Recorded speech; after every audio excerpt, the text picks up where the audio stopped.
Hello, you're watching VNEWS Bulletin. From Hanoi, and now the headlines as usual. Party chief meets with Hanoi voters.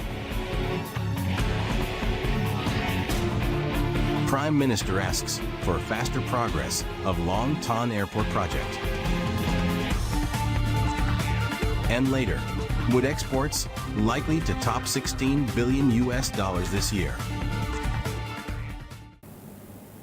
Party General Secretary To Lâm met with voters in Hanoi on December 3rd. More details in the Phân report. At the meeting, voters in the districts of Ba Ding, Hai Ba Trung, and Dong Da lauded the success of the 15th National Assembly's 8th session. They expressed their confidence in the recent policies and decisions of the party and state, in particular those on preventing wastefulness, streamlining the administrative apparatus, and building a strong party. General Secretary Lam highlighted the country's remarkable performance in 2024 with all socio-economic targets for the year fulfilled or surpassed. He said the party's Central Committee has outlined several critical tasks, including strengthening the party's leadership and combat capabilities, streamlining the political apparatus, removing institutional bottlenecks, promoting socio-economic development to improve living standards, intensifying the fight against corruption, among others. The party chief also acknowledged the achievements that Hanoi has obtained over the past year, underscoring the need for the capital city to continue with efforts for further development. State President Leung Kuang held a working session with representatives of the Supreme People's Procuracy on December 3rd. The state leader commended the procuracy sector for its accomplishments in recent times. According to the leader, the procuracy sector has greatly contributed to maintaining political stability, ensuring social order, safeguarding the legitimate rights and interests of the state, organizations, and citizens, effectively supporting socio-economic development tasks, and firmly safeguarding the socialist state. Basically agreeing with orientations and tasks of the sector in the coming time, President Kuang requested it to proactively provide advice and institutionalize the party's policies and guidelines on judicial work. He also urged the sector to coordinate with relevant agencies to study and refine legal regulations regarding the functions, duties, power, responsibilities, scope of operations.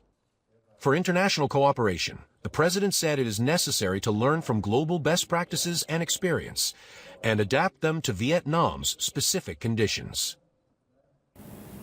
Prime Minister Phạm Minh Chính inspected the progress of the Long Thanh International Airport project in Dong Nai province on December 3rd.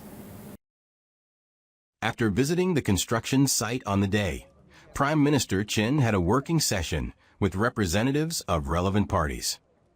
He acknowledged the progress of the project, but pointed out several lingering issues, such as the land clearance rate remaining stagnant at 98.92% since September 2024, and others regarding investment policy approval and investor selection for component projects.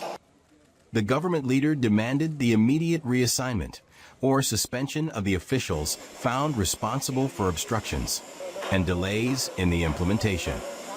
He suggested the engagement of local subcontractors and forces like police, military, and youth in project items.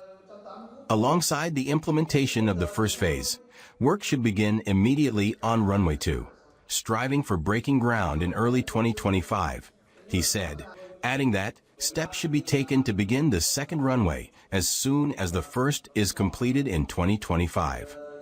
The Long Ton Airport project has total investment of more than $16 billion and is implemented in 3 phases. It is expected to be put into use in 2026.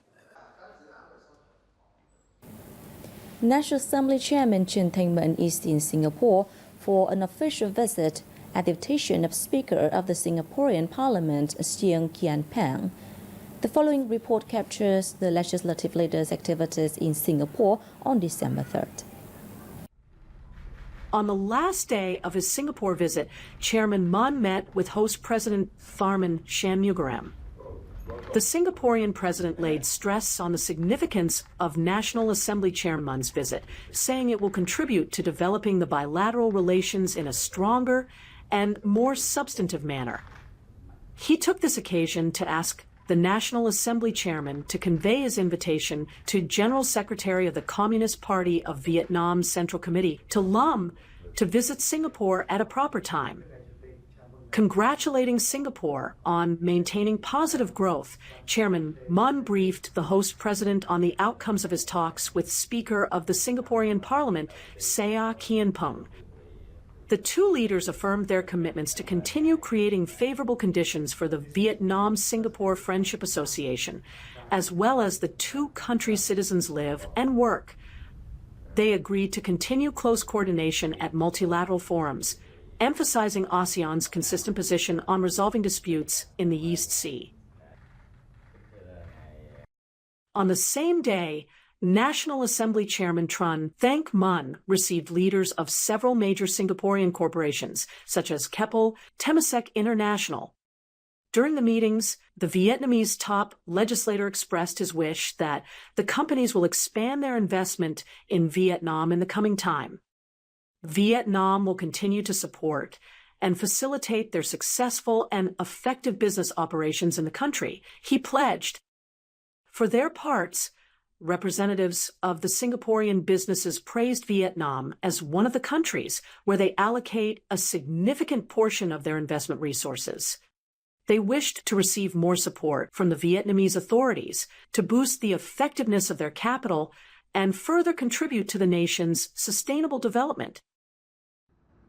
On the same day, Chairman Tran Thanh Mun concluded his official visit to Singapore and left the Southeast Asian nation for an official visit to Japan. The visit to Japan is made at the invitation of President of the House of Councillors of Japan, Sekiguchi Masakazu. Welcoming the top Vietnamese legislator and his entourage at Haneda Airport were Senator Makino and other officials from the House of Councillors, Vietnamese ambassador to Japan Pham Quang Huy, and representatives of the Vietnamese community in Japan, among others.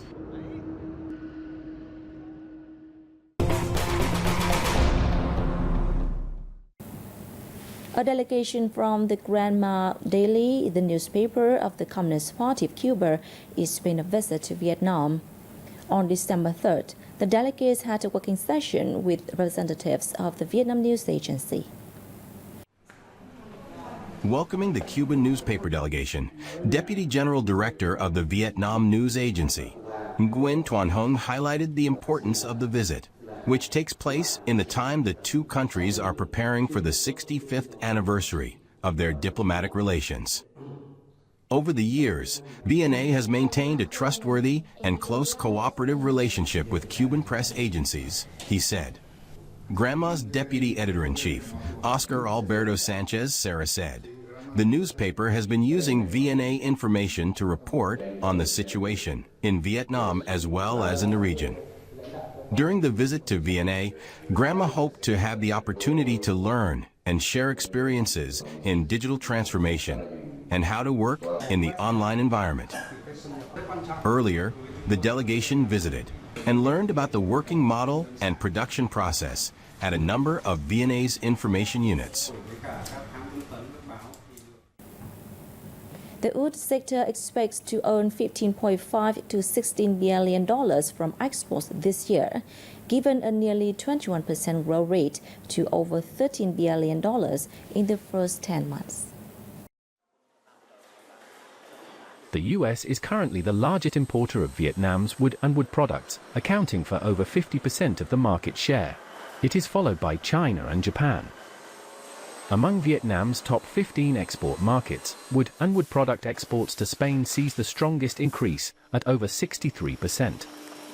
Insiders emphasize the need for businesses to better their competitive edge through 5 pillars of production technology, low-emission manufacturing, management, trade promotion, and internal monitoring standards. In particular, to prepare a legal and high-quality raw material supply for exports, the Ministry of Agriculture and Rural Development will continue to implement policies that encourage the development of large and certified sustainable forest management timber and the development of cooperation and linkages in forest plantation production associated with the consumption of forest products. Vietnam's aquatic exports are on track to reach $10 billion in 2024, according to the Vietnam Association of Seafood Exporters and Producers.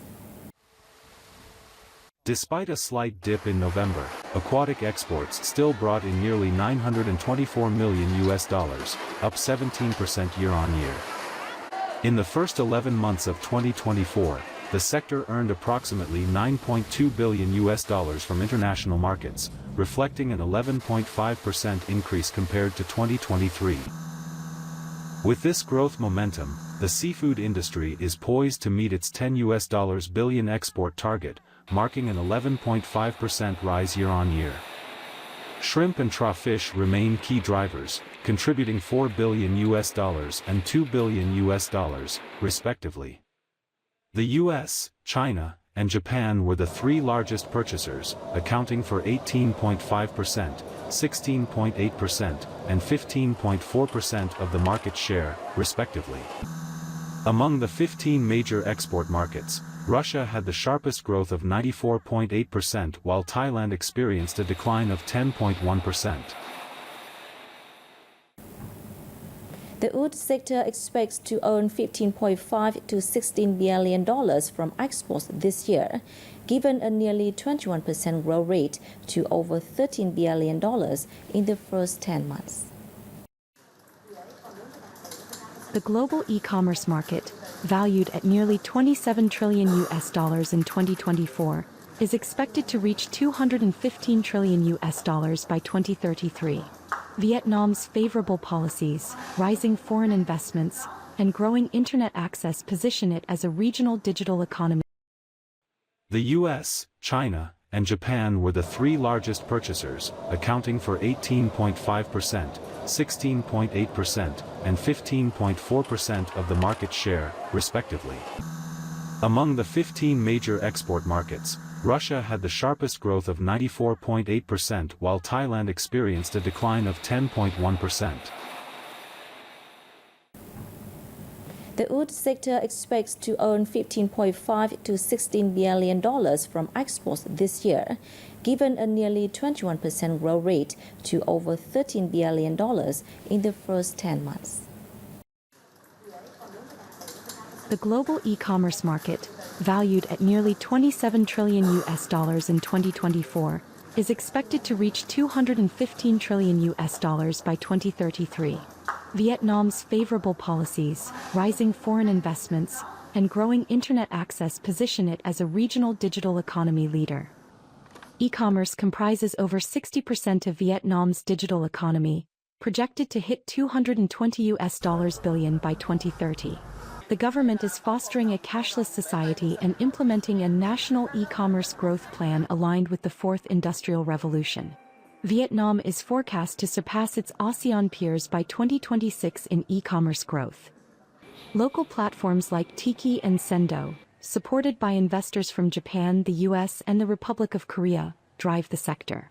Korean firms like Kuang and conglomerates Samsung and LG are expanding their e-commerce footprint.